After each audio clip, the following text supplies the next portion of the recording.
Hey everybody, and welcome back to Hollow Knight Silksong!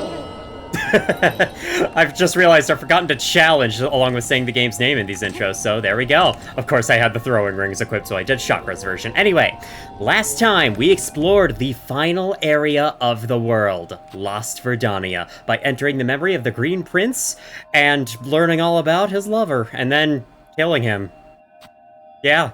So, anyway, this time, as I have promised, I have gone ahead and off camera, I grinded up or ground up or, I went to go get every single last journal entry that I didn't already have, minus 3 of them. 3 particularly special ones that I thought should be saved for a video. So, yeah. Now I'm all filled out, as you can see, completed 230 out of 235. So I'm missing... I'm missing 5 entries in total, still haven't even encountered one, and thankfully, I didn't miss it, we just haven't actually seen it yet. So, along that journey, I did actually have a few new notable encounters, and I may as well scroll over to the map here and show you some of them. So, I actually found a couple of void masses that I haven't seen before in the Shellwood.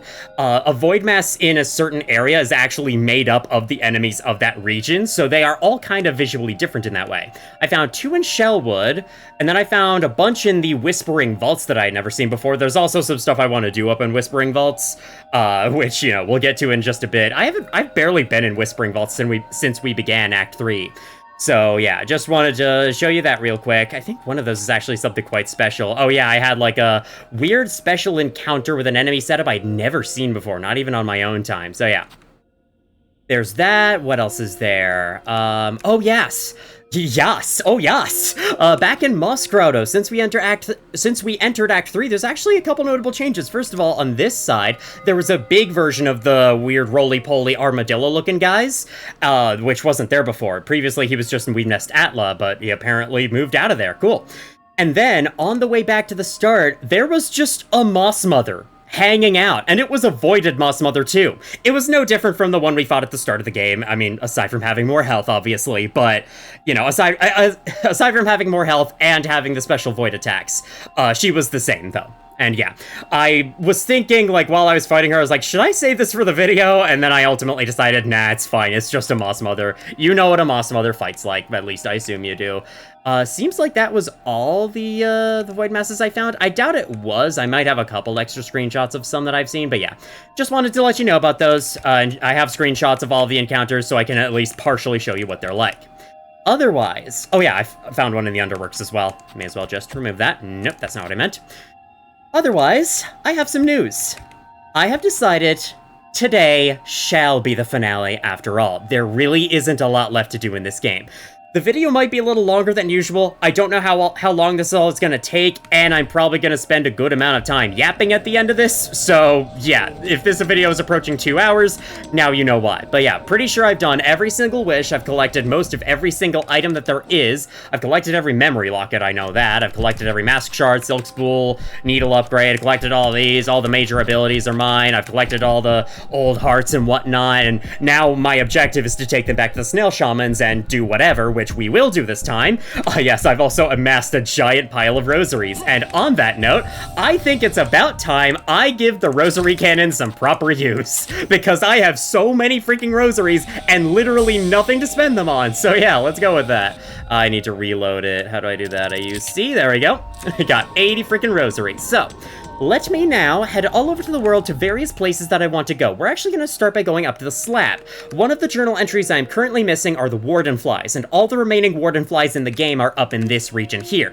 While I was up here, I was actually just going to go kill them in the off-camera session, but I then discovered there's actually an item up there that I haven't gotten yet, so I decided to save that for the video. And now we're going to go back up and we're going to kill the rest of them, and it's going to be fun. I probably won't choose to do it with Architect Crest. I think I'll switch that out relatively quickly. Let's go with Wanderer Crest, why not?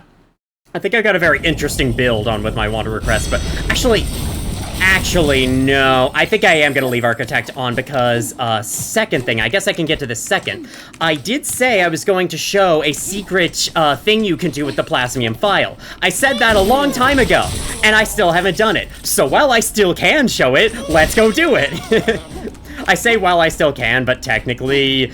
Silksong Sea of Sorrow is going to release later this year, and I do plan on making a Let's Play of that, so yeah. worry not. I shall play the DLC eventually when it releases. I just hope it's not as enormous as the base game is. I doubt it will be, but yeah, I'm really hoping it won't be like super massive, like Shadow of the Erdtree or anything. I mean, it's only coming out a year after the original release. That's kind of what happened with the Dark Souls games, right? So I'm expecting it to be around a Dark Souls DLC kind of deal, where it's like, or maybe Bloodborne: The Old Hunters. It's just like 3 new areas and a few new bosses. Alright, hiya! I don't need a Silksong, but I feel like doing it anyway. Actually, do I not need a Silksong that? Oh, I'm not gonna go back and check, because I'm lazy, and I also... Well, it's not just that I'm lazy, it's just that I also like to get to work sooner rather than later, because we have a lot to do this time. Even though we don't have a lot left to do in the game, it is still a lot to do in one hour video, so yeah. Okay, pow, pow. Oh, okay, that was interesting. I've never had that bounce me into them before. I guess I started heading the wrong direction. Alright. Since we have picked up basically every notable collectible in this game, this is either going to be a rosary necklace or a shard bundle. Braid rosary string. Okay, yep. I assumed that I was supposed to get that in Act 1, which is why it's a frayed rosary string. Not exactly the best, but hey, what can you do? I suppose I could always crush all my rosary strings and shell shard bundles, though of course, I'll keep the Hornet statuette, because I can't just get rid of that. That would be insanely rude of me. God, look at that. 3,000 rosaries. That was all from grinding the journal entries. And can I just say, if I can go on a little opinion piece for a little while, I don't think I'm the biggest fan of the Hunter's Journal. I like having a bestiary, and I do like being able to slowly fill it out and see Hornet's insights on everything. I just think the execution of it is a little much in that many of these enemies you have to kill so many of just to see the entry. There's so many enemies in this game as well. Like, the first game had this problem too. This isn't exclusive to Silksong. But I think Silksong does it worse just from a number of factors. Not only how many more enemies there are in this game and how much larger the world is and how much more sprawling it is in general, but also because there's so many cases where there's an enemy or something. I'm gonna go down to Bone Bottom for my next stop. There's so many cases where there's an enemy where there's like 3 instances of them in the whole world. And yet, the number of kills you have to get their entry is like 15. I don't understand that. There are so many times doing the grind session earlier where it took me like 2-3 hours total for this reason. There were so many times I legitimately had to find the nearest bench, go back and sit there, spawn the enemies, kill them, go back and sit there, spawn the enemies, kill them, and because there just weren't enough of that enemy type for me to adequately fill it out over time naturally while playing this game. And also, because of the world design, there's not as much reason to visit areas like the Far Fields as there would be in the first Hollow Knight. So a lot of, like, Farfield's enemies were just sitting there without their entries completed because the kill counts are so high considering how rare the enemies are. And I just don't think the kill counts were really thought through very much. And it results in a bunch of unfortunate grinding that you have to do if you really want to get it done. Thankfully, it is a piece of hyper-optional content, as I'm going to call it, where all it gets you is an achievement and a little token in-game. Otherwise, you know, you don't have to do it. I'm going to stop myself right here, though, and say, this guy, this enemy, this is an Elder Pilgrim, which is found earlier in the list all the way up here. It's really far, and I can't scroll it any faster than this. That's Poker and Hulk. That's none of them. It's got to be down here somewhere. I remember it being here. There we are. So yeah, these guys previously only appeared in special one-time events. I've seen all of those now, and yet, before I did the grind, I had 4 of them left to kill. It's just kind of ridiculous, you know? And at this point in the game, the only reliable place to find them is actually right here, outside of the chapel where you get the Wanderer crest. And even then, this guy who burrowed up from the ground, he only has a chance of spawning. It's a 2 in 3 chance. If you get super unlucky, he could just not spawn for you multiple times in a row. And you'd have to keep going back and keep resting at the bench because that resets the spawns here. And it's just fucking annoying. I don't really like the Hunter's Journal execution-wise in either Hollow Knight game. Let's be clear on that.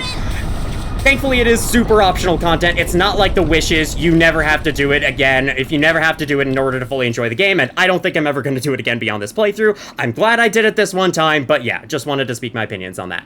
Now, here we have something quite special. I'm going to use the Plasmium File on myself. All 5 times.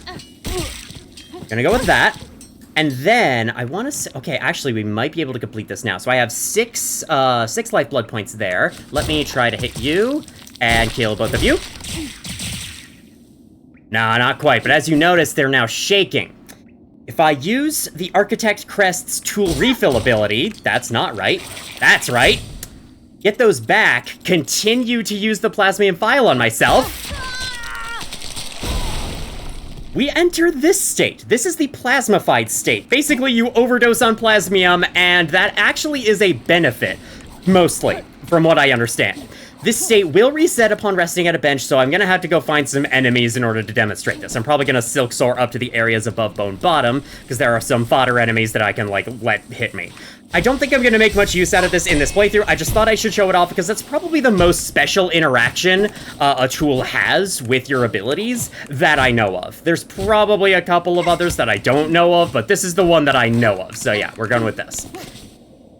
The deal with this whole ability is, as you can see, our entire health bar is converted into lifeblood points. We can no longer heal those using Bind. However, we don't need to heal them using Bind because they now regenerate on their own. Now look at that, it's slowly coming back. It's a lot like the perk, the charm Hive Blood from the first Hollow Knight, except it's a lot faster, in exchange for this state being really, really hard to activate. I believe it also has special interactions on the crest you're using, though Architect Crest isn't one of them. I want to say, if you want to activate this ability without using Architect Crest is the easiest due to the tool refill ability, but if you want to use it otherwise, you're going to have to make use of the two Lifeblood pods that you can find here and here inside the Wormways. Do that, obtain freaking 9 Lifeblood masks or 8 or however many it was, and you'll enter this state. Again, it's not the most practical thing in the world, especially because it resets when you rest at a bench, but it is kind of a cool secret to discover, and I just thought I would bring some attention to it. In addition, a note about using it with other crests. If you are currently using the Beast Crest, this actually buffs the bind of the Beast Crest because it makes it so that even when you enter the Fury state, you still regain 1 mask of health back. You regain 1, like, Lifeblood mask of health back. In fact, let me actually get myself hit multiple times to see if Bind does actually do something. Now that I have Bind in my Silk. Let's go with that. That's not spikes. Let's go into the Wormways then, because there's sure to be lots of threats here. Bow. Bow, yes. All shall bow to me. Hi, loud vehicle on the road. How you doing? All right, let's go for a Bind. Okay, we healed twice. Do I have multi-binder equipped? Okay, I do. We actually, okay, I guess it's not that your bind is removed and unable to work, it's that you can only heal 1 point of health in this state. But again, not like that it matters too much because just stay out of harm's way and you'll get it all back. It's fine. So yeah, pretty cool little ability. I'm gonna see if the last enemies that I need to kill are within the region. I don't believe they are. However, I might still go chase after them in this state anyway, just so I can give it some special attention. I just have to avoid resting at a bench the entire time. Hopefully, riding the Bellways will not count, because the next enemy that I would like to go kill... Well, actually, there's an enemy in the... there's a location in the far fields I still need to check, though I think I've already checked it. I might have to do some Googling early on in this video. Hopefully that won't be too much of a bother, but yeah. There's... One of the enemies I don't have is the weird little shell sharp beetles that will come out of the ground and fly after you. Yeah, I don't have all of those guys. There's just one I need to kill. Unfortunately, I think there's only so many of those, and they're all in fixed positions. So, yeah, I'm gonna have to, like, search a bunch of locations this episode and eventually find him. While I'm doing this, I think I may as well, because I haven't fully said this yet. Now that we have officially seen the entire world, we have been to every single area, been, like, back and forth across this world so many times, I think it's about time for me to ultimately give my thoughts on the exploration of this game. I think the exploration is the only aspect of Silksong that I consider straight up worse than the original. And I do honestly believe it is worse overall. I mean, worse in my opinion, obviously. I don't, like, care that much. Okay, is this guy not exist or something? Hold on. I might have to look this up. Wait. Is that a hole in the ceiling? Is there a platform down here? Let me try this. That is not a hole in the ceiling. Damn it. Okay, give me 1 second. I just gotta verify my location. Okay, pretty sure I already got that one that was in the far fields. I found a different one here in the Marrow. These guys will just periodically spawn around in areas you've already been to as you progress the game. This guy apparently only spawns in after defeating Lace's second fight. So yeah, and I must have missed him the last time I came through here, which was actually not too long ago. Oh god.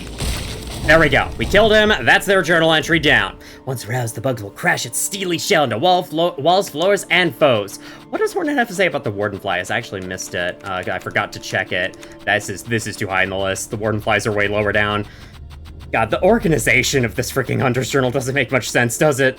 This is Underberg. Slab should be here somewhere. Yes, right here. Disgusting both in manner and stench. I feel no remorse to see them felled. Yeah, that's how it is, Hornet. All right, let me see if playing this song gets rid of the plasmified state. I sure hope it doesn't. If it does, we can always just refill it. That would be fine. We have Architect Crest. Nah, it does not. Okay, good. So then, the next enemy that I want to kill, or actually, how close are we to having all of them? Okay, there's just 2 more entries I haven't yet filled. I want to check which 2 those are real quick. I remember one of them, I just don't remember the second one. I don't remember which of the remaining 2 I want to go for next. Let's see, up here in the list somewhere. Where the fuck is it? There we go! Fucking hell. The Drape Lord. These are special encounters. There is one of these somewhere in the Whispering Vaults that we can go find, and that's exactly what I'm right about to do.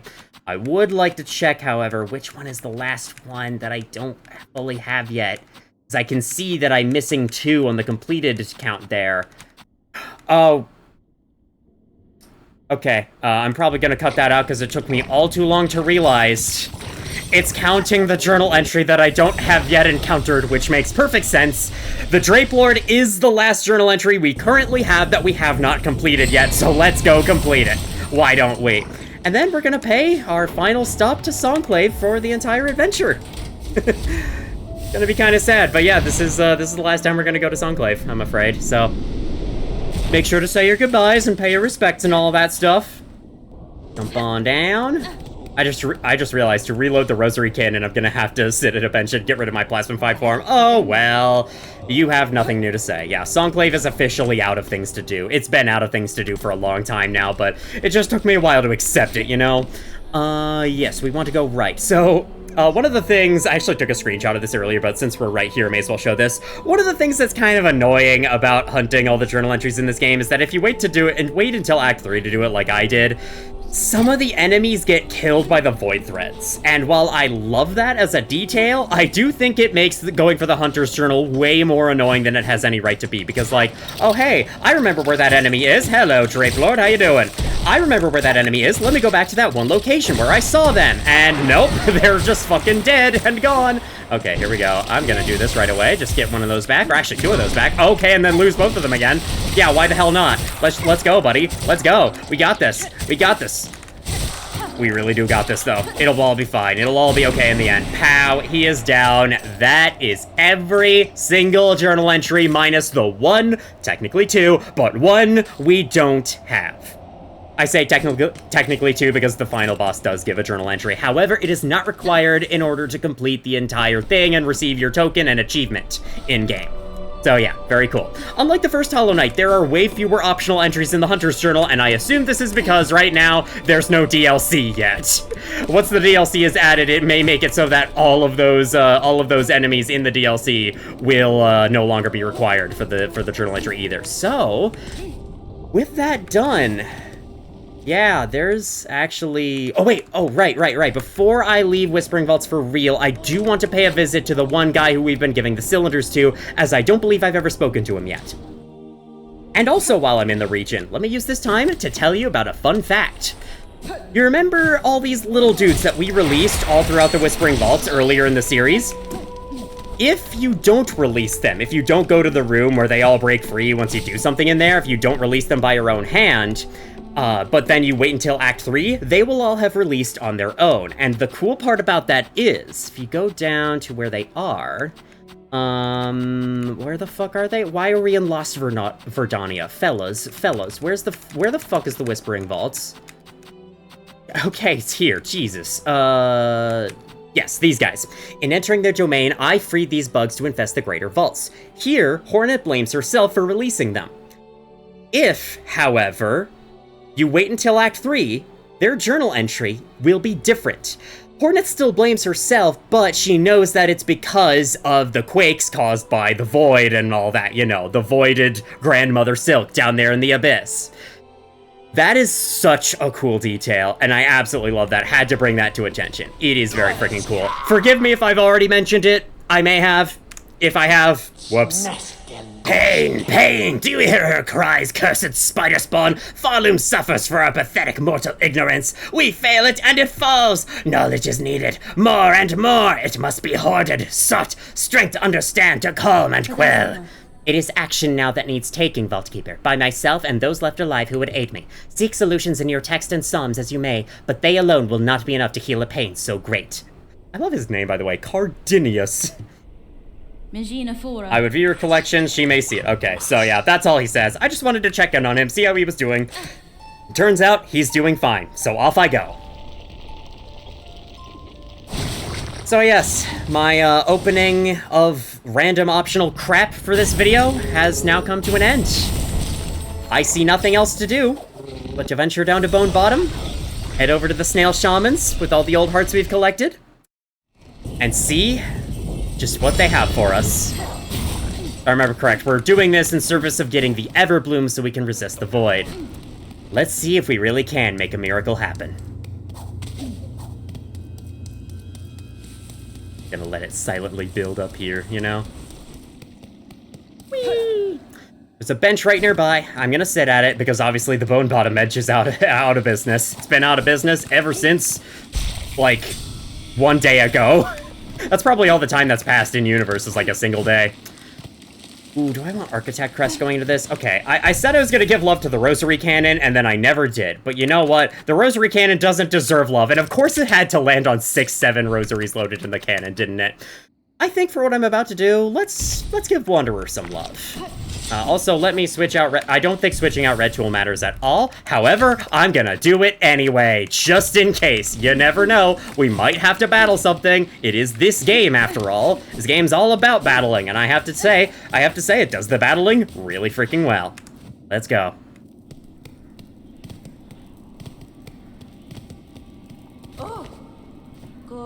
What's this? That's an unexpected heart you're holding, old one. We can guess to its source, though we believed it long gone from these lands. The heart of a graceful lord. In its taking, I was able to witness his caves and kingdom as once they flourished. A stunning sight. Unique. All gone. Lost to the Pale Monarch. And the system to keep her caged. Ah, yes, the system to keep Grandmother Silk in slumber. There's something important with that.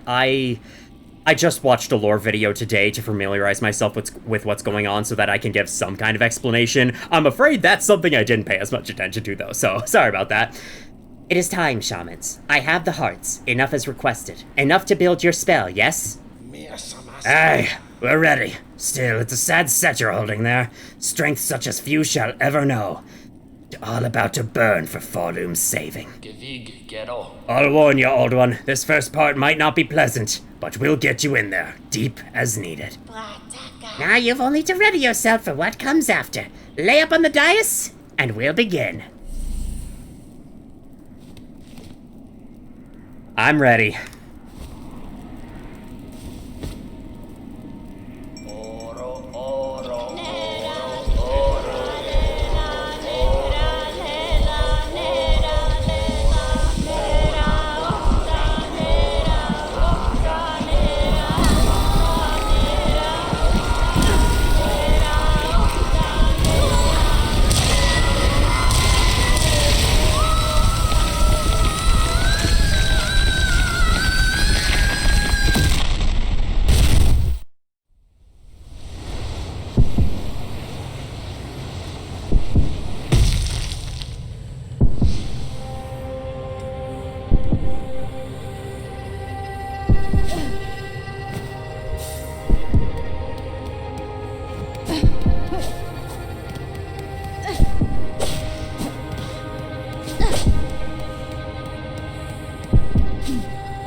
Show us your craft, child. Show it splendid, as only we can teach. Prove yourself more weaver than worm.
Ignore them, daughter.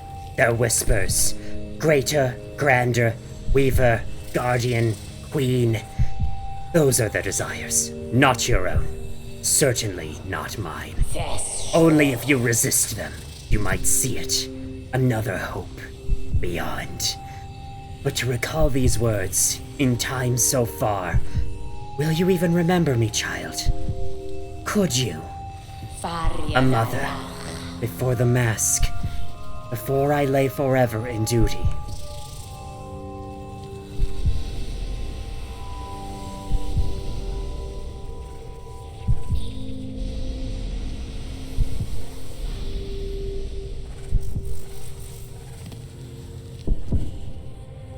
Allow me to give some context in case you haven't looked into the lore of the first game. Hornet is the daughter of a weaver by the name of Hera the Beast, and also the Pale Worm, the King of Hallownest. He's known as the Pale King, but he's also known as the Pale Worm, or just the Worm. The Pale King had his whole deal with Hallownest, which, you know, goes into the depths of the first game's lore, which I don't feel like going to the extent of it here, just because, you know, it's just brief context, but yes. Hera the Beast decided to become a dreamer in order to protect Hallownest from a crisis that they were facing. As such, she would have to be locked away in an endless sleep. However, Hera the Beast accepted this. You know, the Pale King had to approach her, and she accepted this on the condition that she and the Pale King have a child. That child was Hornet. And then here we have the Hive, another area from the first game. It was kind of a rumor for a long time. Or I think it was a rumor that was kind of started by a developer at Team Cherry, that Hornet trained under a little side character in the first Hollow Knight by the name of Hive Queen Vespa. There's no in-game confirmation of this in the first game. However,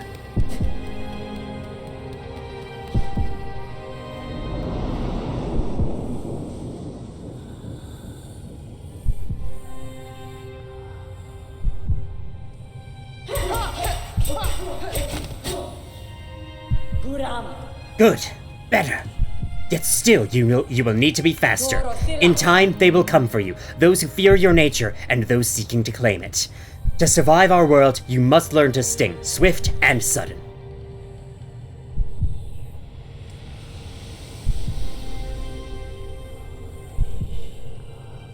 it's now canon.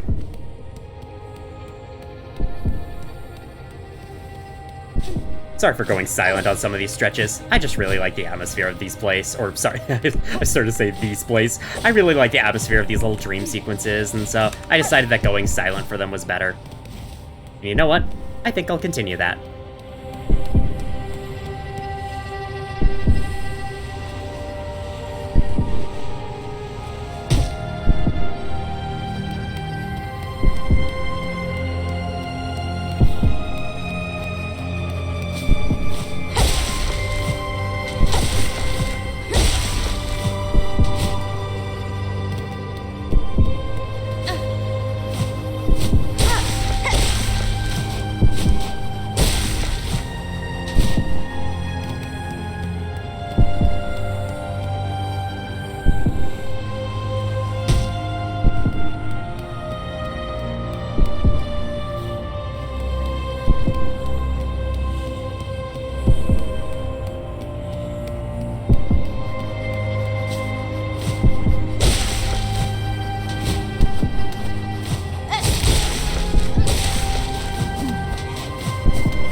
Alas, Spider's child, for our ways you will think us harsh. You will think us uncaring, unrepentant, and so we must seem, for such is the cost of our wish.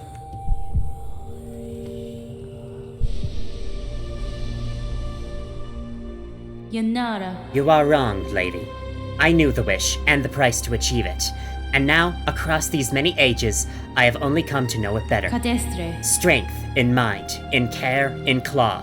Strength enough that I may live to see a world better than our own, or to craft a world as I desire. That was the wish of my mother, of my mentor, and of you. Indeed, Spider. So much pain you must have passed to speak our hope so simply. For her you become, who knows clear our desire, and has seen full the darkness beneath our house. I would show you the gift.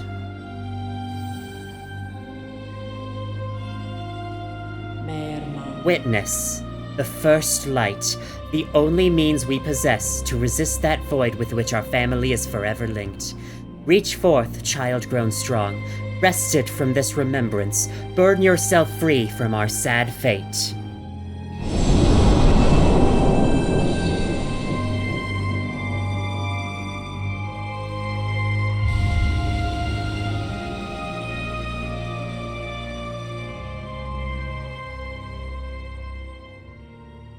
Way the music ended there was really cool, if only it didn't continue to another note. Obtained the Everbloom, fragile flower taken from a deep and distant memory. Its pale light wards against the void. To explain what that last part was, that was the White Palace, the home of the Pale King of Hallownest, and who we talked to at the end there was the White Lady, aka the Queen of Hallownest. Or at least the queen of what once was Hallownest.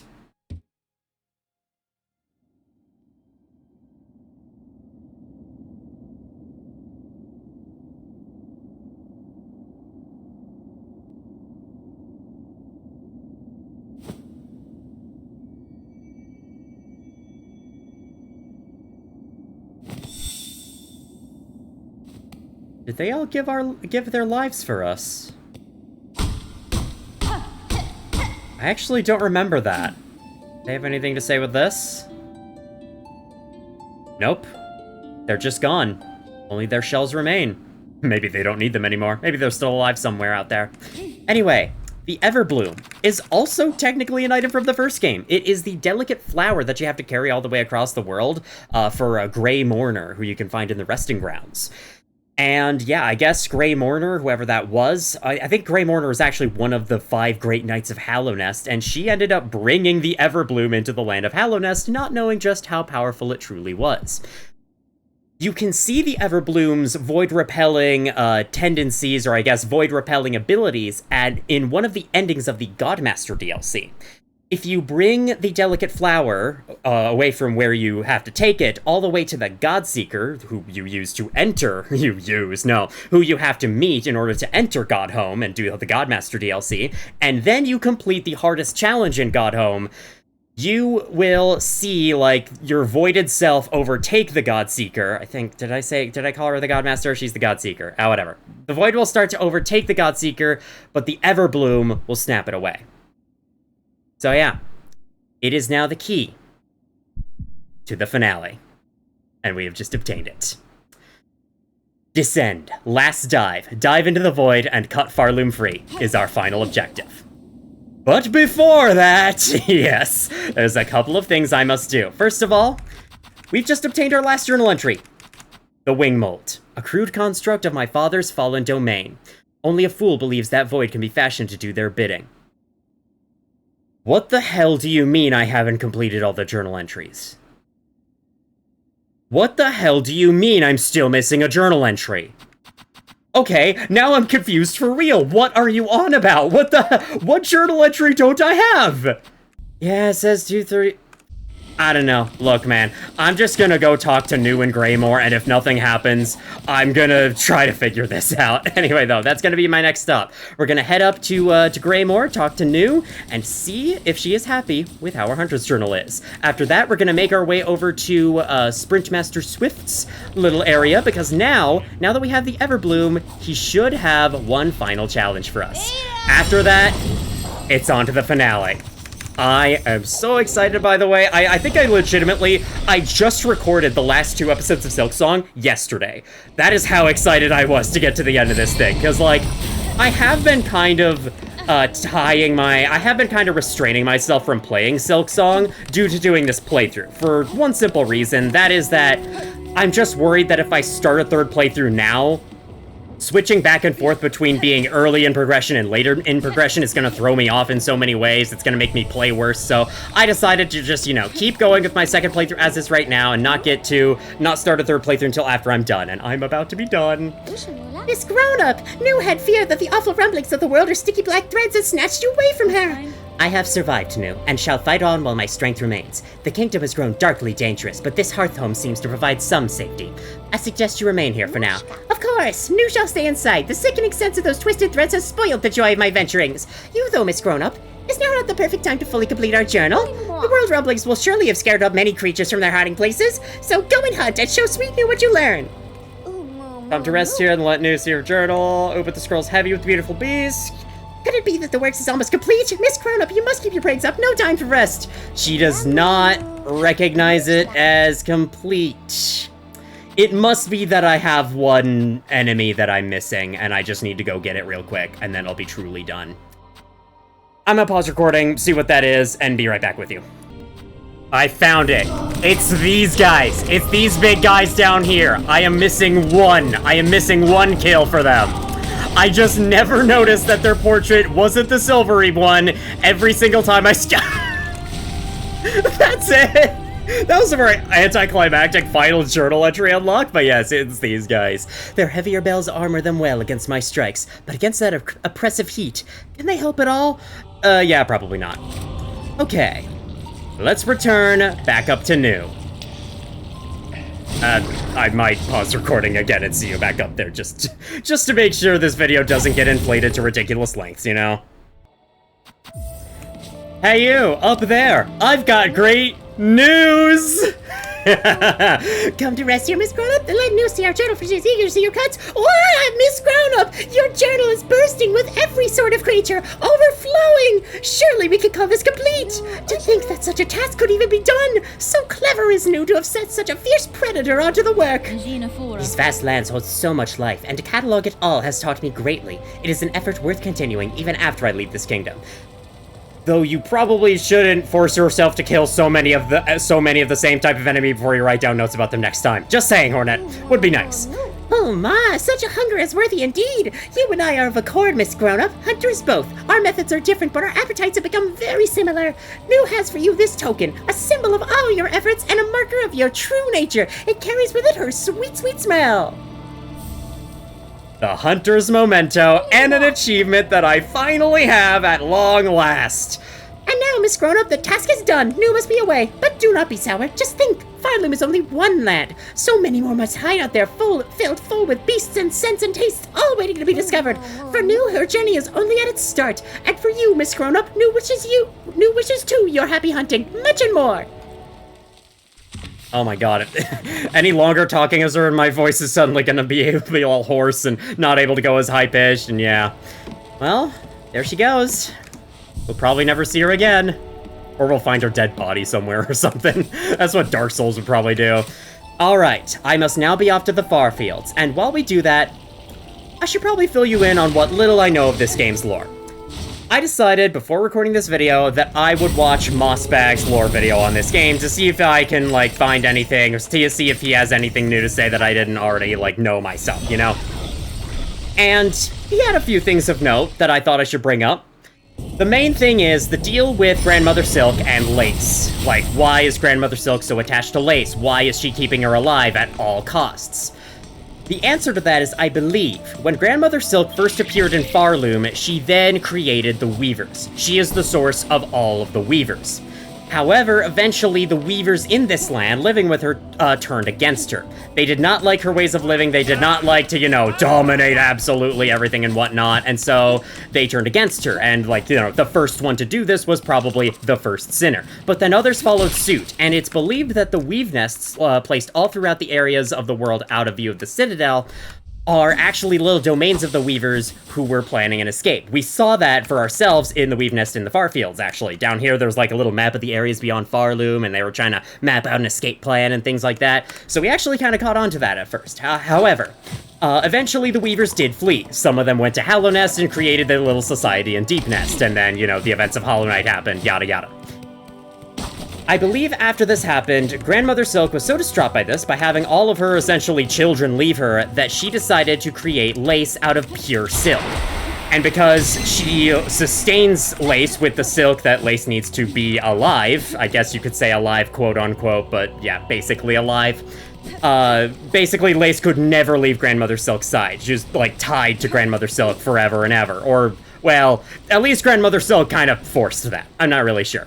Either way, that is why she is so attached to Lace. She wanted to have children to, you know, children to serve her so that she could subjugate over or something like that. And so I think Lace was meant to be like this. Lace was also meant to be, Lace was also like constructed to act like a child no matter the age. Even though she's like hundreds, perhaps even thousands of years old at this point, she still acts like a kid, you know? Or at least she acts all snarky and immature, you know, that sort of thing. And then, because it would take so much silk to sustain Lace, I believe this is why Hornet was sought out and brought to Pharloom, because Hornet Silk was what they were after. And so they probably wanted to steal Hornet Silk. Grandmother Silk probably wanted to steal Hornet Silk in order to keep Lace alive. That said, though, Grandmother Silk was also in a slumber at the top of the cradle, so I'm not really sure what that's about, but she was still kind of doing things. She was still doing things in her sleep. She was still haunting the kingdom, you know, so there's more stuff going on there, but I think that's the basic gist of it, if I understand that correctly. And on top of that, there's like this whole theme of motherhood all throughout this game. Not just with Grandmother Silk and Lace, not just with the little conversation between Hera the Beast and Hornet in that memory sequence, but as someone in Mossbag's comment sections pointed out, the very first enemy of the game, or sorry, I mean the very first boss of the game, is the Moss Mother. Motherhood is an instinct that can push creatures beyond what seems their natural limits. It turns even weaker beasts like these into formidable foes. Including, I guess, Grandmother Silk herself. She is a formidable foe, so yeah. Nibblebug, you return refreshed, and so perfectly timed, for I have a new challenge prepared. The course shall remain the same as last, but length of the lapse will greatly extend. You propose a test of endurance? I have undertaken many in my time. Excellent, excellent! Though no, for this race I can only provide slight reward for victory. What say you, Nibblebug? Let us stride fast forth. I have not done this final challenge of his, so I hope it's not too hard. Let's go. Almost 50 minutes into recording, oh boy. Yeah, this is gonna be a long video, isn't it? But it'll be worth it. Alright, ding, dong, dung, dang! Let's go! I don't know what that was, don't ask. Cool, yeah, don't have to worry about that first one. I'll just keep dashing because I think that gets me a little bit ahead. Claw line, sure. This is the same. Is this not just the third course again? Is it, like, slightly different? I'm not seeing a difference yet. Sorry, bud. Yeah, this just feels like the third course again. Oh, it's 6 laps I have to win. Oh, well, that's easy. We got this. This is just the third course, but you have to lap around it 6 times. That's it? I mean, he could get ahead of me in the final lap, so that would suck. But still, that's not bad. Yeah, it's a test of endurance, but, like, it doesn't take much endurance to hold down the C button and the right arrow key, I have to say. Like, maybe in universe, Hornet would eventually get all tired out from doing 6 laps, and so would he, but... yeah. Whatever, it's fine. It's just meant to be a little secret side thing. If you discover it, you get a little memento for your troubles, and that's fine. So yeah, no, we just do what we did all over again, and I think we're gonna win, because I keep overtaking him in that last part. This race minigame is very fun, but I do think it's a bit on the easy side. That's okay, though. I mean, not everything in this game has to be, like, impossibly difficult, you know? It's good to give the player some breaks from time to time. Something Team Cherry really could have learned a little bit more, but hey. Oh yeah, I never actually continued my full thoughts on the exploration of this game. I'll be kind of brief with it just because, yeah, I don't know. I have a lot to say about it. I'm vaguely planning to make a video for my main channel talking about it, so I'll probably save most of my thoughts for then. Yeah, I keep overtaking in there. Basically, the world does not really have enough connections between the major areas, in my opinion, so it makes traversing it kind of annoying. The layouts of areas are just weird in a way I can't really explain. The way hallways can sometimes be stacked on top of each other. The way there are so many random pointless dead ends in them that give you absolutely nothing other than, like, one little item. And also the lack of that many cool areas. Okay, don't get me wrong. There are so many cool areas in this game, first of all. Again and again you prove your mastery, Nimblebug, yet still I never tire of the challenge. As a reward for such an impressive feat of endurance, I have only this small trophy, a memento given by my own speed teacher, now fairly passed to you. And that's it. Now I shall remain and train, and to know, though I have no more rewards to give, you are welcome to grace my track as many times as you wish. That is good to know, buddy. I shall be on the way back to Bellheart to put up all my new mementos, because I should have all of them by now. If I don't, that's gonna be concerning. Because it's gonna tack on even more length to the video, you know? Let's go back to Bellheart here. But yeah, in general, I find the area layouts not really as good. They kind of sprawl themselves out in a weird way. You always have to take the really long, annoying path to get anywhere. There's so many, like, it's not even just connections between major areas that I have a problem with. It's connections within the areas that I have a problem with. Like, I feel like there's not enough of those either. And so, I have not tried to play this game without using fast travel. However, while I was more than happy to play the original Hollow Knight without using fast travel, and many times, in fact, that's how I prefer to play the game these days, I don't think I'm going to be doing the same for Silksong, just because, I mean, I could take a moment to look at the world map. The world map, I like the layout of the major areas enough, but it's not really as, like, satisfying or mesmerizing to look at as Hallow Nest's world. Hallow Nest is, like, the perfect maze of things to find. This was a marker I placed a while ago. We don't need to go there. We also don't need to go there either. In fact, I could probably just take off all the markers, because I know exactly what I'm going to be doing for the rest of the game. So, yeah, let's remove the markers from the map. And, oh yeah, there's also stuff like Mount Fae not really being that fun to explore. The fact that there's no connection to Sands of Karag. I've said it before, I'll say it again, that's stupid. I've also said it before and I'll say it again, the fact there's no connection here is stupid, you know? There's also just that there aren't as many, like, small, cool areas in this game that make the world feel super rich. To explain what I mean, do you remember areas like Queen's Station, or Stone Sanctuary, or, there's probably another one I'm not thinking of, like the Spirit's Glade, or Blue Lake, King Station even, the Pleasure House with that one ghost singer in it. There's just so many locations in Hallow Nest in the first game that made the world feel so rich, and they were like these one-room-long named locations with a distinct vibe, and they were usually really peaceful too, and they were just fun to hang out in. And Silksong, or Pharloom in Silksong, really doesn't have that many of those. Like, let's see, what is there? The stage? That's just a boss arena. The cauldron? That's just a room on the way to a power-up. There's nothing really special about it. The exhaust organ is kind of cool, but again, it's just like a room with a boss fight in it. I'm thinking of, like, places to relax in the world, you know? Because one of my favorite things about Hallownest in the first game was that there were plenty of places to relax, just as there were plenty of places that challenged you. And this game, it's mostly just places that challenge you, so yeah. Yeah, there's also some really boring areas in this world that also kind of bring down the exploration, in my opinion. This is part of the weird layout I'm talking about. Like, what the hell is the deal with this? Why are there 3 hallways stacked on top of each other?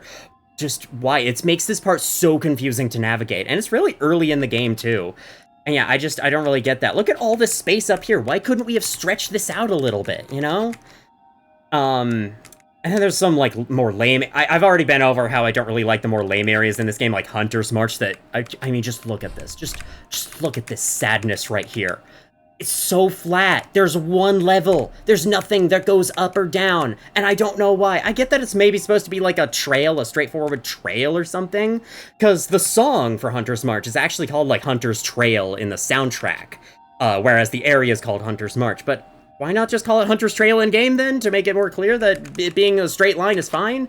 I don't know. And then, of course, there's areas like Putrefied Ducks, which is just fucking obnoxious, and I would rather never explore that ever again. And, yeah, overall, I don't enjoy the exploration of this game nearly as much as the first game, and that's kind of why I prefer the first game on the whole. My favorite part of the first Hollow Knight was the exploration, and unfortunately, I think it's the one thing Silksong does worse, in my opinion. Again, I have more time to develop these opinions for a main channel video I'm planning on releasing. Just for now, that's my thoughts. Agree or disagree if you want.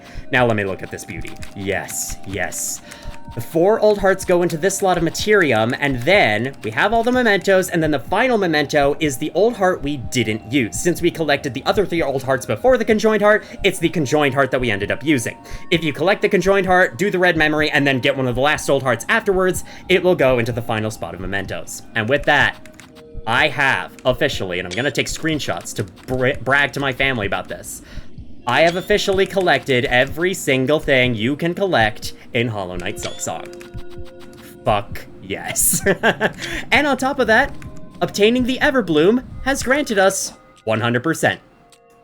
That's what I love to see. In a final moment of celebration, let me crush every single one of these items! Yes! Actually, I don't think I want to do it with the shell shards too much because, it doesn't matter, the game's over, we won't need these anymore until the DLC comes out, but hey, that's not for a while from now. I probably should have kept that one. That was probably a unique one-of-a-kind item. Oh, well, it's broken now. Right, let me pick up the final few... What's that? Oh, me interacting with the crawbell there played a little craw sound. That does make sense. Soon, Pavo, I shall calm the chaos. Please guard these bugs safe till then. Of course, dear resident, of course. No, all our faith and our wishes go with you. And this time, I mean it. For real. Let's go. Ada! Please wake the frick up! Oh yes, another thing about the lore that I forgot to mention. I think it was mentioned in Mossbag's video that he believes that it was Lace who sets Hornet free in the beginning. If you remember the beginning of the game, Hornet was caged and taken to Pharloom, and then a mysterious power arrived to set her free. I don't know exactly what was going on there, whether that was a power that awakened within Hornet herself, or if it was just, like, something that occurred, something that happened with the cage that resulted in Hornet's freedom. But whatever the case, it's believed, by Mossbag at least, that that was Lace's doing, because she wanted to kill Hornet before Hornet would meet Grandmother Silk. For whatever reason. I mean, clearly, Lace detests Grandmother Silk and resents her own existence, so that's probably part of why. Again, I don't know the specifics because I'm not that smart, but still. Well, well. Still about, Pointy Bug. You have proved yourself made of the hardiest stuff. Fallow did tell, shamefully, of complications with your diving bell, and of your absence upon its first retrieval. He had feared you lost to the flame, but we ourselves had slight guessed otherwise. To return from below proved as difficult to climb as ever I have faced, and yet I now need to descend again. Then twice mad you are, Bug, or brave beyond measure. No, we have heard from Ballo, who told of his repair efforts upon the diving bell below. By now that task is likely completed. If you are hoping to put his work to the test, then we shall wish again on your survival. And if our own service can aid your critical task, know we will continue to provide it gladly. Sorry, I don't need your shard bundle. That's not the A button. Stay safe, Forge Daughter. If I require your aid, I shall return. Our wishes go with you, Pointy Bug. Calm the raging of our world, that our task can continue. Yes, if I require your shell bundle, then I shall return. I mean, I guess it's not too unheard of that people might run out of shell shards at this point in the game. After all, they are a finite resource that you can run out of if you keep trying the same bosses over and over again, especially because I just used all of mine like 5 seconds ago, and yeah, it probably wasn't the greatest choice, but hey. Alright, open up. I could sit on that bench, but I just sat on a bench. I think I'll be fine. I suppose real quick, before I commit myself to this, I should look at the wiki just to check and make sure I really have seen everything. Because I am anxious right now that there's like one random boss fight in the middle of nowhere that I've missed or something. So, let me just go check that real quick, and then I'll be back. I have missed nothing. Let's do this. Climb up. Miss, hello. I see you survived somehow. Thought that last plunge must have been your end. It was not. I survived the fall and managed a treacherous return. For the diving bell's failure, the risks were clear to me. The fault lies not with you. Aye, as you say, this bell's old, and time has a way of breaking things even as fine-forged as this. And see below, for its failure, I've been working hard at improving the design. Your last journey ended up being a valuable test. Good. That return path is long close to me, and your bell is now needed again. Again? Well, if you're game enough to try a second time, a shell shield's been fitted, and the bell's like new. Better than new. If you're planning another descent, head down, holler, and I'll get you going. Pretty sure that dialogue is unique. I believe I could have came back and revisited these two earlier in Act 3, but I chose not to. New shell shields, all bulldog type miss, you're planning another descent, go on in. Let's fucking go. Can't wait to see the abyss again. Hiya! Actually, wait, speak? Holler when you're ready, miss. The upgrades are done. That bell's as ready as it'll ever be. And now we sit.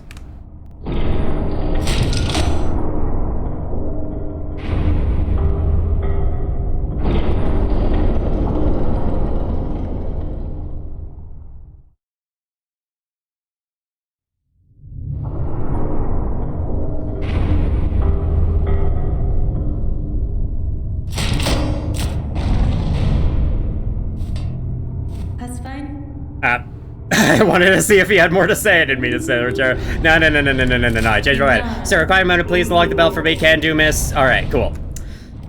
Welcome back. Before I move on, I am limitlessly curious, decided to choose a different word just for fun, to see what the hell this passageway is, because apparently it's... That's not what I meant. Apparently it's something I missed on my first visit here. So let's go back and see what it could be. Also, I am just curious to see what this passageway earlier has for us now that the lava's all filled up, you know? Now that we've escaped from here and it was a one-way trip. Alright, pound on the little bubbles there. Man, what a fun sequence that was, that escape. I wish I could do it again. Just like with the boss fights, I wish you could fight them again. Such a shame that you can't. So this is the reason why I wanted to get the Abyss's enemies and their entries much earlier in the freaking series when we came through here the first time. This is why I wanted to complete the journal entries for all these enemies. It's because the next time we would be able to come back here, things would be kind of final, and I wouldn't want to say, hey, 1 second, let me go back up and do this thing real quick, you know? Breakable wall. Oh no, where does this go? What have I gotten myself into? What have I gotten myself into? What is this place? Is it just a shortcut? Apparently, yeah, it's just a short... Oh, wait. Special tablet. In silence and voice, in darkness your form, we hire who see you seeking, our shells yearn for your embrace. You want a hug? I can give a hug. Just let me know where you are. Let me know what to hug. I don't know. Anyway. We got a nice little shortcut back down here. I suppose that does make sense. It skips some of the first rooms of the area, though it was kind of an equal length trip. I guess the main point was seeing that little sequence. Okay, I'm done. I'm done. I don't need to fight any of you guys, and honestly, I'd much rather not. Can I be honest with you all for a second? I do not really like the Abyss in this game nearly as much as the first game. Yet another thing to add to the list of reasons why I prefer the exploration of the first game.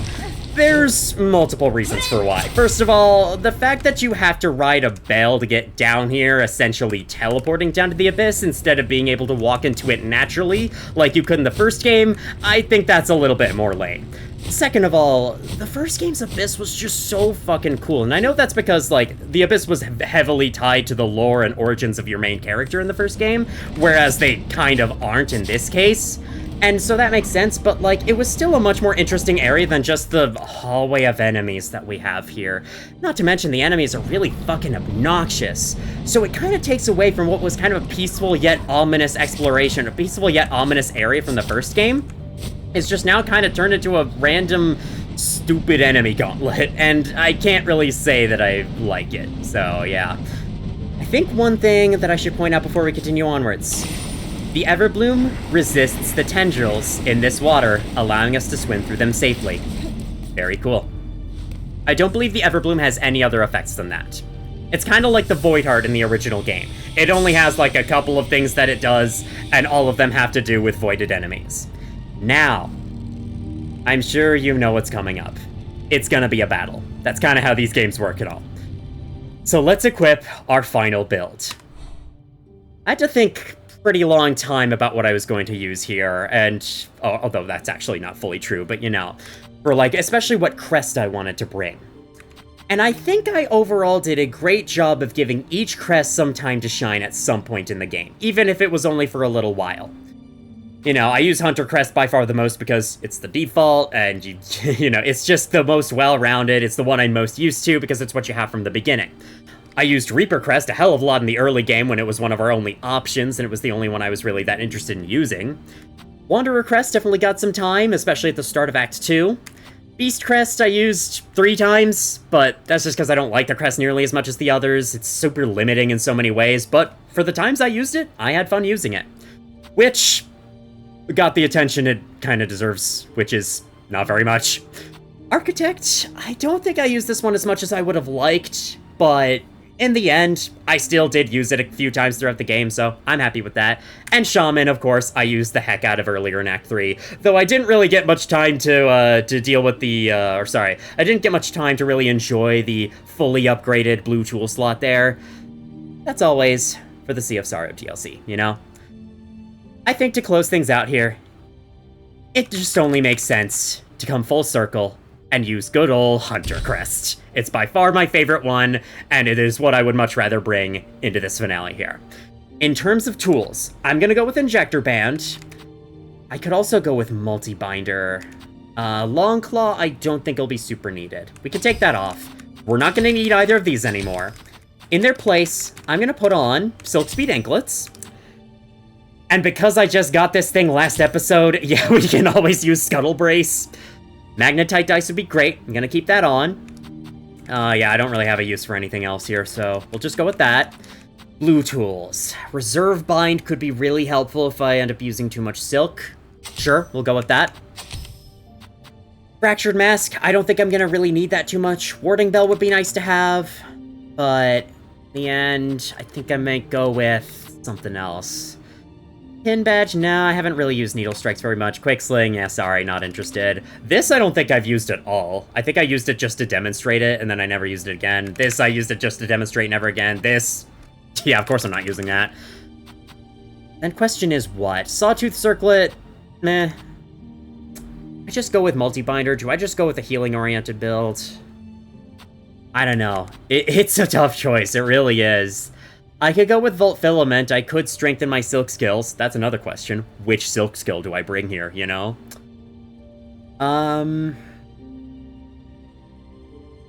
Yeah, you know what? Let's power up silk skills. I think I'll go without the Fractured Mask and Multi-Binder. I've used these two tools plenty. For red tools, Sting Shard could always be fun. I doubt I'm gonna get much use out of Delver's Drill. This is gonna take too long to shoot. I'm gonna have enough binding with the two healing related things I'm bringing, so no need for Plasmium File. Lit Slate could help, but at the same time, I don't really think I need that much damage going in. We've never really used Curve Sickle, have we? Let's do that. For bottom tool... I think I used Volfestals a fair bit back in Biowater. You know what I really haven't used at all? Tax. Kinda like Sting Shard, but for the ground. Could always help. Yeah, I think I'm satisfied with that. Let's go.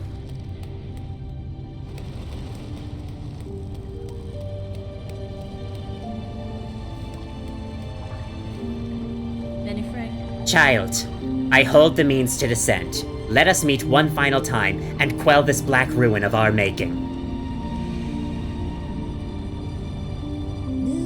Who are you hoping you'll find down there, Spider? An ailing child and a silk-starved beast?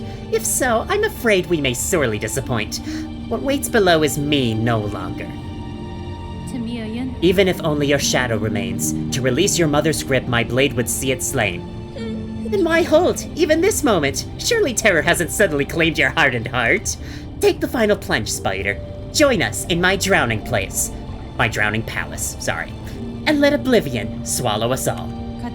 Oblivion may take you, child. My own life I shall not sacrifice. I have survived the fury of your land.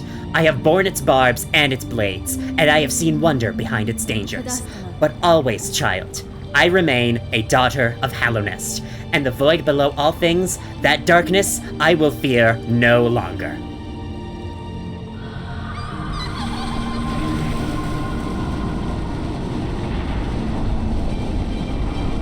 It's time to prove our words.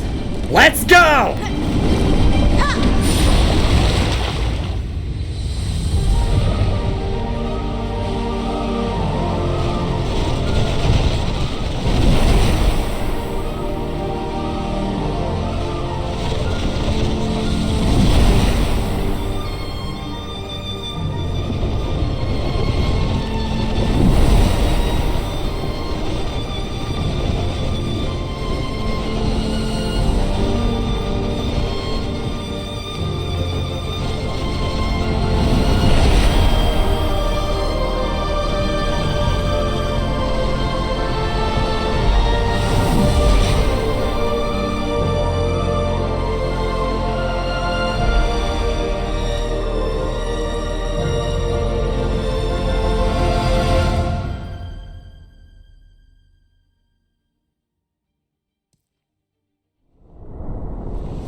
This is it! Lost Lace! Lace's shadow, the kid who needs saving, I guess, and the last obstacle between us and Pharloom saving. Let's go!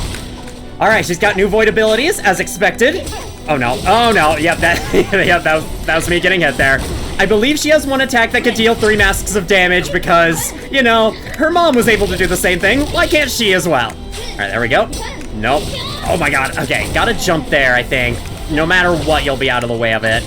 I've already kind of lost half my health. That's not great, but hey, Injector Bandit's here to save the day. Yeah, on her dashes, she now leaves behind like a trail of void following her, so it's way more dangerous. Let's throw down some of these. Bam! Look at that. Okay. I believe last time I fought Lost Lace, I used the Cogflies, and they ended up doing the majority of the damage, so I'm gonna have to fight her a lot more directly this time. But hey, that's what I wish. I want to get better at this game, and this is the only way I can. Not to say that the method I was using was cheesy or anything, but, you know, it may have been. Alright, then she does a leap, and then, okay, cool. Yeah, look at this, already got the hang of this. Personally, I find this fight easier than her second form. I don't know what it is. There's just something about it that's way more predictable. Okay, she's entered a second form, gained a new attack. Oh no, okay, that too. Oh shoot, I forgot about all of that. Okay, we're gonna jump, we're gonna heal. There we go. You know, maybe I should have gone with Architect Crest for this because I'm clearly not using my Silk skill very much. Let's change that. Great use of it. Great use of it, friend. All right, no. Hey, come on, no. I'm at 1 hit, but I somehow lived. Okay, there's my Reserve Bind. don't know if I should have used it yet. It's fine though, it's fine, we got this. Yeah, I brought the Silk Speed Anklets to hopefully outrun her parry counter. Okay, got him. Fine, but of course I ran right into her. Okay. We're still good. We still got 2 hits. We still got a horse in this race. All right, let's use some of my tools. Curve Sickle, go. Oh, that actually worked. Or did it? Indeed, no. That was just phase 1, or I guess technically phase 2. It's now time for phase 3. Grandmother Silk yells out. Oh, she actually falls. I don't remember this. And then this creates void-filled obstacles you now have to climb over like that. Then I think another one comes from the other side. Do you remember the Grandmother Silk fight? You know what's going on here. It's another element added to the fight for phase 2. Let's go. Okay, it's focus time. It's focus time. I am not going to beat this at all. Yeah. She laughs in your defeat. I was kind of vaguely hoping to do that first try, but that's okay. I also didn't really fully expect to. So we go back in, and fortunately, the cutscene is nowhere near as long this time, as cool as it is. That final cutscene descending into the boss for the first time, by the way, oh my god, the music is amazing. The soundtrack also has an extended version of it that you don't get to hear in-game, which is quite sad. I see that cocoon behind me, and I am going to get it. I have 3,000 rosaries, and I do not intend on losing those anytime soon, because I like having a big number. Bam! Okay. Let's go. Think you kind of get the deal with this fight? Let's just go for it. Let's just go into full focus mode. Okay, come on. As you can surmise, all of her attacks deal 2 damage. Is that even a surprise at this point? The fucking Bell Beast was doing that way back at the start of the game. Man, I don't understand. I do have to jump, right? Like, that's what I kind of figured out with the previous battle.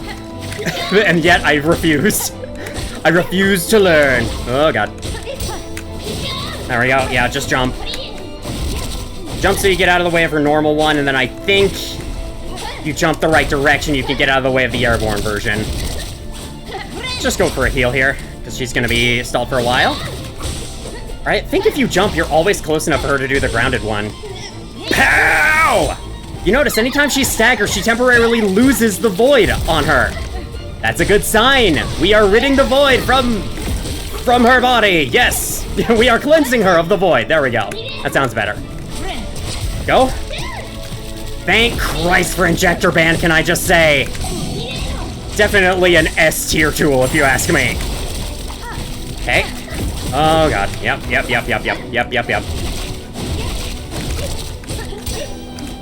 Yeah, okay, because she goes behind you, so you have to, like, start to jump over her, essentially. Let's go. Bam! Alright. I am 1 hit away from being able to bind, so I'm not going to use my reserve bind yet. Okay, where are they going to come from the first time? Alright, this sequence is kind of long. I think that's my only real issue with this fight, having to wait this part out every time. It's almost like a run back, but can I just say, thank God you don't have to fight a completely different boss fight in order to get back to this one like you did in the first game. Like, thank you. Thank you so much for not doing that again, Team Cherry. Okay, there's that. Ah, no. Thank you, Magnetite Dice. You saved the day. Got you. Oh, I could have, you know what? I could have positioned myself to use Claw Mirrors there. I don't have it equipped, but that's definitely an opening for it. Gonna go with some Curve Sickle. Gonna throw some tacks down as well. Because at this point, she's gonna be moving all over the place, hopefully on the ground enough. Take some extra damage from that. Ah, we're summoning things from the side. They will arrive a lot faster than they did the first time, so be wary of that. Just jump and grapple over them. You'll be fine. Okay.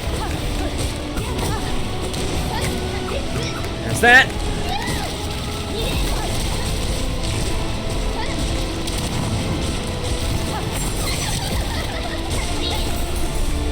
Okay, after all of these, she will release a Void Shockwave, so watch out for that. Ah, crap. Gonna go for a heal. Yeah, there's so much time to heal between her attacks, too. I genuinely believe this fight is easier than her fight in the cradle. At least if you approach her fight in the cradle at the point that I did on this playthrough where I wasn't as leveled as I could be. I actually believe this fight is slightly easier. Okay, go, go, go. Oh, I should have done one of those. That would have been so satisfying.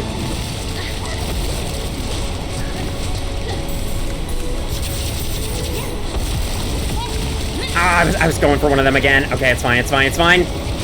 Scrapple over this.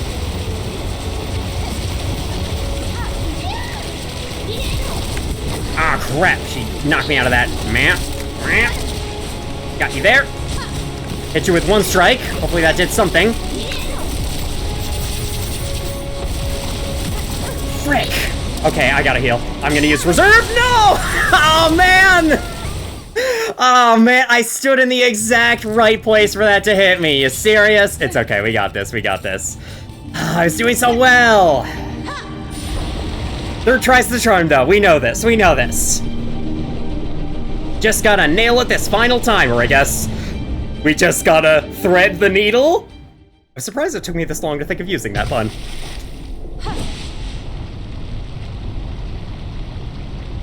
Let's go! It's a bit of a long animation, but I take it over a really long run back before her battle, can I just say? Alright, bam. Yeah, wrong way, wrong way. It's just she was close to a wall, so I was like, I shouldn't go there, huh? No, I definitely should have. And contact damage got me there. Let me just fix that. Let me just fix my wounds. Oh, okay, okay. No, no, no, no, no. No, this is not going well. I'm too sloppy with this battle. It's really not that bad if you just stay in the air all the time. But of course, what am I not doing? It's not staying in the air. Okay. Oh my god! Bro, I swear I'm better than this. I swear! Yeah! Okay, okay. Fourth tries the charm. We got this. Come on now, come on now. Gotta take a sip of water. This is what I'm missing. Hydration. The hydration shall power me, and I shall get through this. Oh, it's right behind me. That's nice.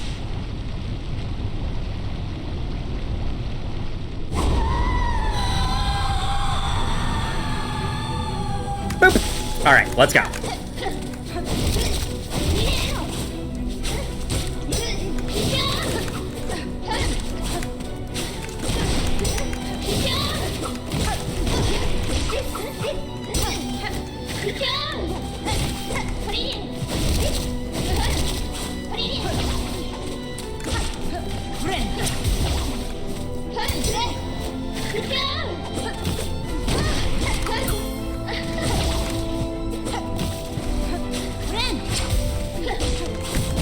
Rick.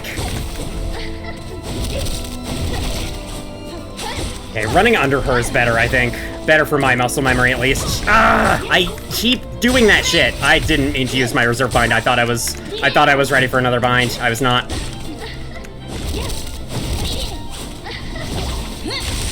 Got her with the thread storm. Okay. Oh man, I don't know. I think I was trying to like go for a spin attack or something there. That's not in this game. Because I was like rapidly tapping the attack key. Oh my god, okay, I forgot. If you're far enough away, she can do a third horizontal thing. Okay, then there's that. Alright, cool. I keep fucking doing that! Can I stop running into her every time? Every time she moves. Okay, come on. Yes, yes, yes, yes, yes. Bring yourself this way. Yes. Oh my god, that actually pushed her phase. Let's heal. Alright, we got this, we got this.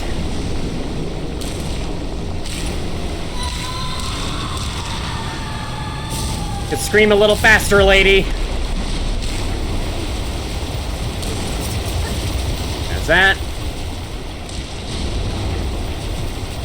And then there's that. She's gonna appear from the center there.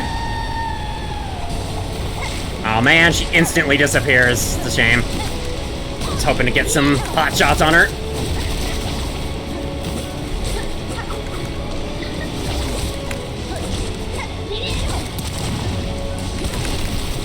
I swear to God.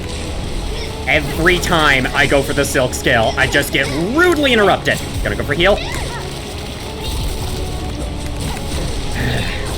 Those frickin' dart shooter things are like my mortal enemy this fight. Yeah, okay, she really does not make herself available for long after that. I gotta find a better attack to punish her with a silk skill. Speaking of attacks...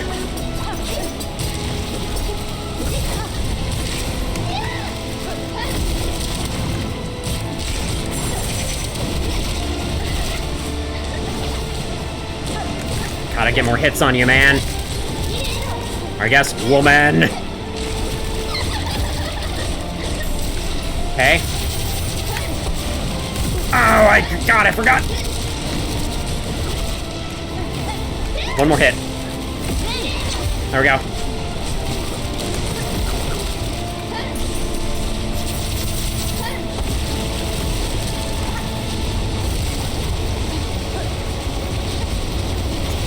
This again. Reappears.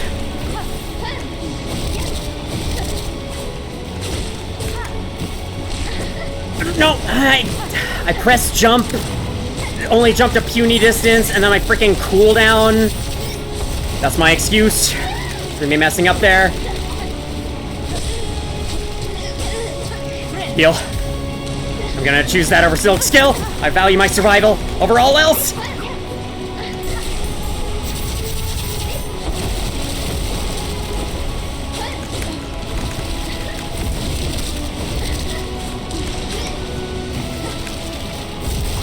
I'm at one hit. That's why I'm being so afraid here. That's why I'm being so wishy-washy. Ah! I knew it. As soon as I released jump a little too early. Frick, man, I am not doing the greatest at this battle, I must say. But it's okay, you know? It's a hard fight, for good reason. It's the final boss. The true final boss. The true end of the game. Of course, it's not gonna go easy on me. I do hope I can finish it in a reasonable time, though.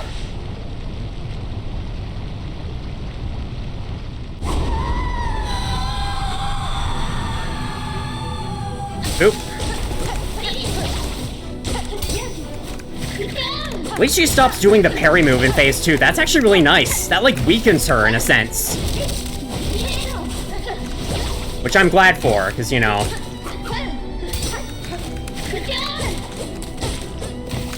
Phase 2 would be really hard to learn if it wasn't for that. Like, I swear, Team Cherry knows exactly how to design phase 2s in their boss fights. Okay. Got you there. And then you got me twice there. So I don't know if that was really worth it, but that's fine. Let me not be like a dummy and use my reserve bind yet.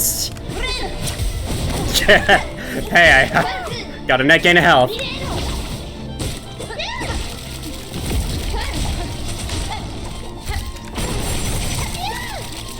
Okay. Look at all these void powers she has under her control. They're like slightly different versions of what all the enemies up above are using. All the voided enemies. It's cool.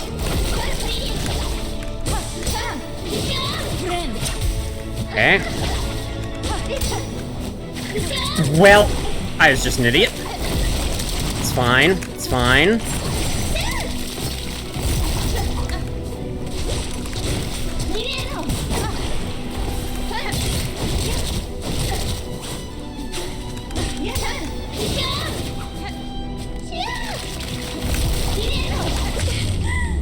Man, I really don't want to have to use my reserve bind, but I guess I have to. I was hoping to be able to get another bind from her first.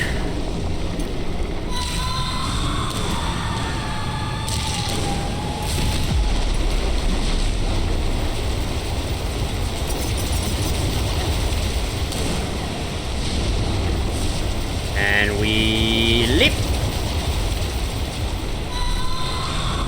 All right. It's time.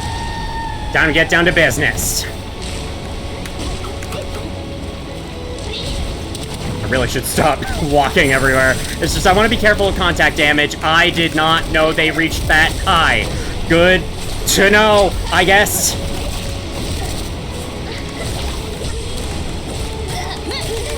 Got you.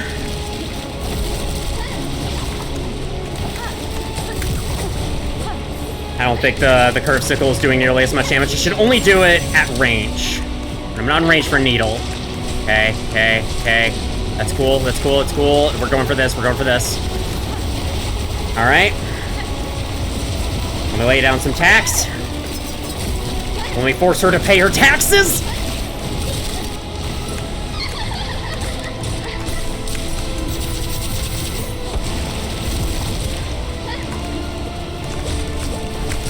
Oh my god, really? There was one above me that I couldn't see because whole screen was rumbling. Alright, alright, alright. Alright, alright, alright, alright. Man, I am going to regret my decision to burn all of those shell shard items very soon if I don't beat her soon. Come on. I'm not halfway through my supply of shell shards, but we're getting there. I mean, if I have to, I can always take red tools out of my strategy. Or use a different set each time. That could honestly be kind of fun. Yeah, okay. Alright, that attempt was embarrassing. I don't think y'all need to see that. Thank goodness I only used 5 shell shards worth of tools. Let's get back into it. That was terrible. Come on, come on. I know I can do this. I've done it before. It wasn't that bad. I've been getting super close every single time. I don't know how close, actually, because of course you can't see the health bars in this game. I know I can do this. I just have to fucking do it. Man, I guess this really is the hardest boss in the game. You know what I was saying about how Lace's cradle fight is easier? Or, sorry, Lace's cradle fight is harder, and yet I've died more times to this fight so far? Yeah. Isn't that funny?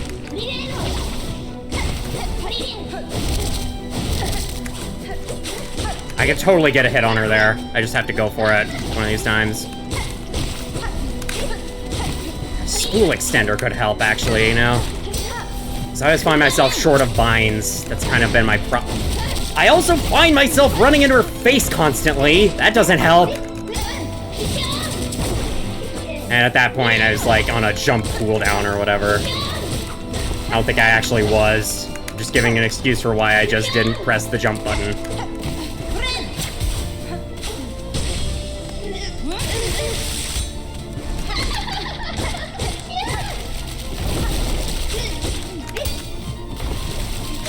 It sounded like she said, bitch, as she went for the guard there. Honestly, wouldn't be surprised if she added that to her vocabulary. Magnetite dice saved the day only for me to make a stupid blunder and fail it. Oh, thank goodness, I was about to be hit by that. Let's go, come on.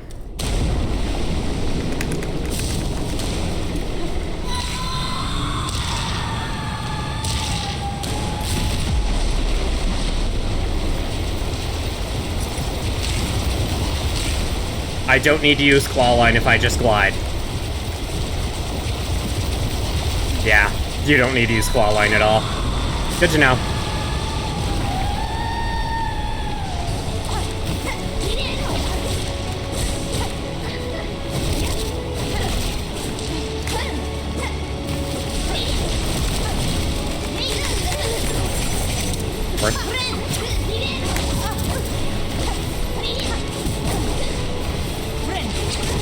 God damn it!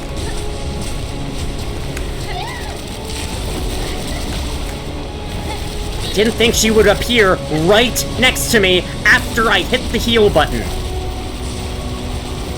It's kind of annoying when I have all my silk taken away just for getting unlucky.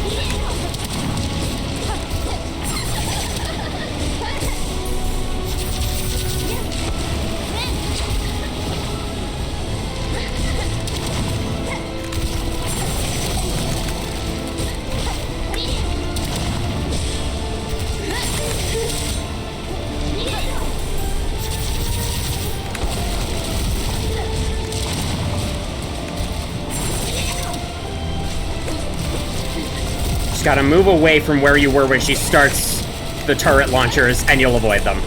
I get it now. Okay.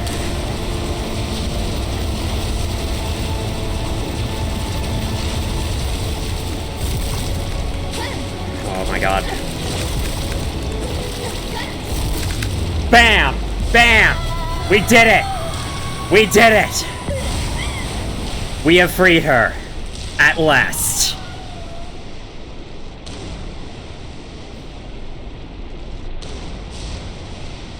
Sorry, buddy. It's for the greater good. And all that.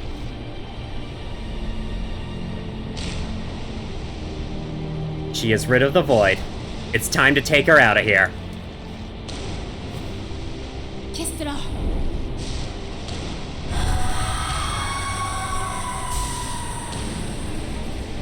She's at least willing to help us, considering it involves the survival of Lace.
And there you have it. The entirety of Hollow Knight Silksong, 100% completed. Including journal entries, including mementos, including everything.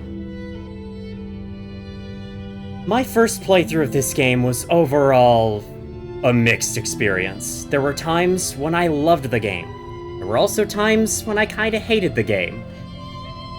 But no matter what I thought about it, by the time I reached that final battle, by the time I saw that ending, by the time I saw all the build-up for it, I could not help but love the game.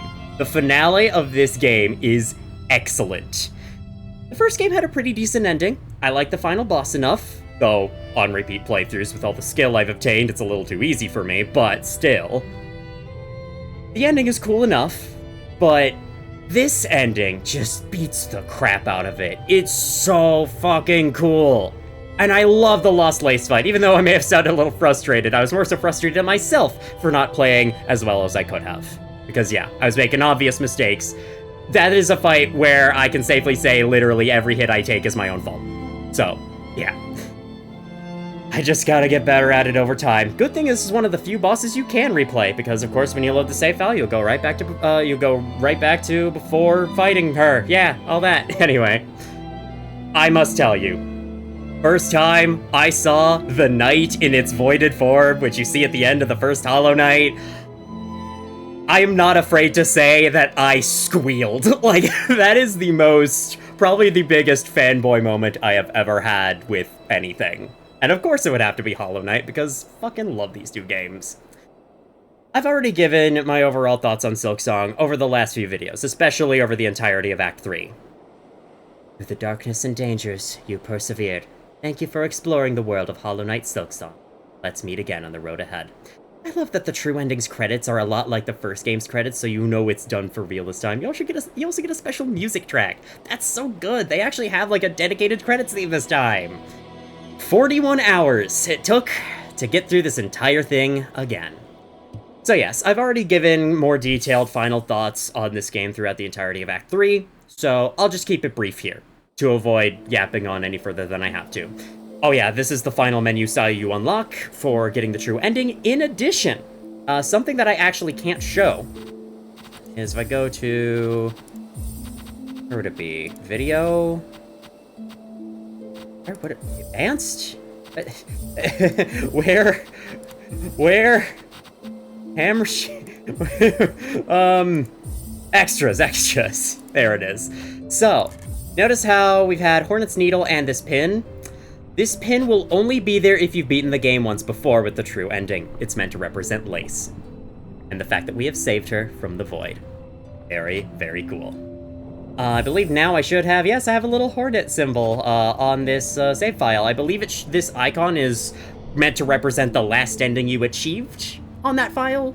Maybe, possibly, I'm not really sure. But either way, it'll become a Hornet symbol once you've completed the whole thing. Anyway, back to what I was saying about given final thoughts. Yeah, I obviously don't feel the need to... Okay, this isn't a back and forth, it's just a click through them. I see how it is. I guess both Hornet and Lace left to the surface after this? I don't know. We don't know what's gonna happen after Silksong. Maybe they'll make another game, maybe they won't. We'll have to see. Anyway though, I'll keep it brief. I do still prefer the original Hollow Knight over this. And it's for exactly as I said this video, I think the original Hollow Knight does exploration better. Exploration is my favorite part of the original, so to see it not done as well here, in my opinion, of course, that definitely was a bit of a letdown for me. However, everything else about this game is, at worst, middling, at best, fucking amazing. This game's awesome. And like, well, I may have come out of my first playthrough going like, yeah, that was great and all, but do I really want to replay this? But after making this YouTube series, no, I want to replay this. I'm probably gonna get back to playing it like tomorrow because it is so fucking good. And I just found new ways to really enjoy it. I think what helps is that...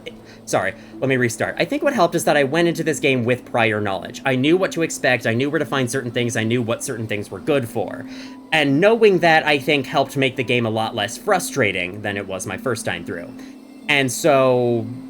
I mean, that's kind of par for the course for a lot of games. A lot of games have a learning curve. I've played so many games in the past that were really frustrating the first time through, but then they get better and better on repeats. The Sonic games, they're exactly like that. Half-Life was kind of like that, too. And...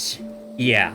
I enjoyed this second run of the game way more than I enjoyed my first run of the game. And I still enjoyed my first run of the game overall. I loved the boss fights in my first run of the game. What I was really having trouble with were enemies, honestly. And this time, you know, they were annoying, but not as annoying. I kind of knew how to deal with them this time around, and I kind of knew to roll with the punches. I knew to kind of accept that I wasn't that good at this game yet, anyway. Okay. With that said... yeah, I slightly prefer the first game in terms of exploration. I think Silksong could have done with a little less filler content, but otherwise I super enjoyed it. I also think it didn't have to be as big as it is, or as long as it is, but hey, what can I do? It's as big and long as it is, so I'll just have to accept it for what it is. And what it is amazing, and I cannot wait to play it in the future. with that said and done... Hey, wait, does this look as cool as it does in the first game? Also, I just noticed the logo's actually moving around. The buttons aren't, and I don't think the Team Cherry logo is either, but the logo's actually, like, a part of the background. I didn't even notice that. That's kind of cool. When Sea of Sorrow releases this year, you can bet I'm gonna make a series of it. I doubt it's gonna be nearly as long as the base game. Knock on wood? Maybe? We'll have to see. Team Cherry could go crazy with it, you never know. But yes, I do very much plan on doing a series of that DLC, and then I can probably use that time to showcase some of the other perk combinations that I didn't, because, yeah, I didn't go as deep into the perk combinations as I could have. But hey, again, this isn't meant to be like an optimal 100% guide of Silksong, it's just me having my own fun with the game, and that was, what you just saw was my own fun with the game, so, yeah. Until then, though, thank you so very much for watching this series, if you did. And as always, I will see you all in the future.